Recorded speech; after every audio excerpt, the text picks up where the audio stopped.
ದೇಸಿ ಸ್ಟೈಲ್ನಾಗ cookies ಮಾಡ್ಕೊಳ್ಳೋಣಂತ ಮೈದಾನೂ ಬೇಕಿಲ್ಲ, ಅವನ್ನೂ ಬೇಕಿಲ್ಲ.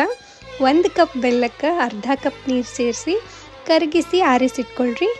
ಇದನ್ನು ಮಾಡೋಕ್ಕೆ ನಾನು ದೇಸಿ ಗೋಲ್ಡ್ ಅವರ ಚಕ್ಕಿ ಫ್ರೆಶ್ ಗೋಧಿ ಹಿಟ್ಟನ್ನು ತೊಗೊಳಕತ್ತೀನಿ. 1.5 ಕಪ್ ಗೋಧಿ ಹಿಟ್ಟಿಗೆ ಕರಗಿಸಿರೋ ಬೆಲ್ಲದ ನೀರು, ಕಸಗಸೆ, ತುಪ್ಪ, ಚಿಟಿಕೆ ಸೋಡಾ ಸೇರಿಸಿ ಒಂದು ಹಿಟ್ಟನ್ನು ರೆಡಿ ಮಾಡ್ಕೋಬೇಕು.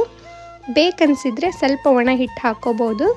ಕೈಗೊಂಚೂರು ಎಣ್ಣೆ ಸವರ್ಕೊಂಡು ಸಣ್ಣ ಸಣ್ಣ ಪೋರ್ಷನ್ ತೊಗೊಂಡು ಈ ಗಾರ್ಗಿ ಎಲ್ಲ ಇರುತ್ತಲ್ಲ ಆ ಶೇಪ್ನಾಗ ತಟ್ಕೋಬೇಕು.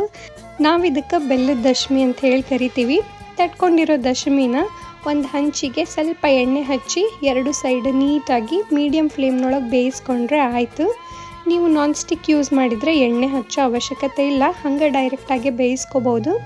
ಇವನ್ನ ಬಿಸಿ ಬಿಸಿಯಾಗಿ ಸರ್ವ್ ಮಾಡೋಕ್ಕಿಂತ ಆರಿದ ಮೇಲೆ ಕಾಯಿಸಿರೋ ತುಪ್ಪದ ಜೊತೆ ಸರ್ವ್ ಮಾಡಿರಿ.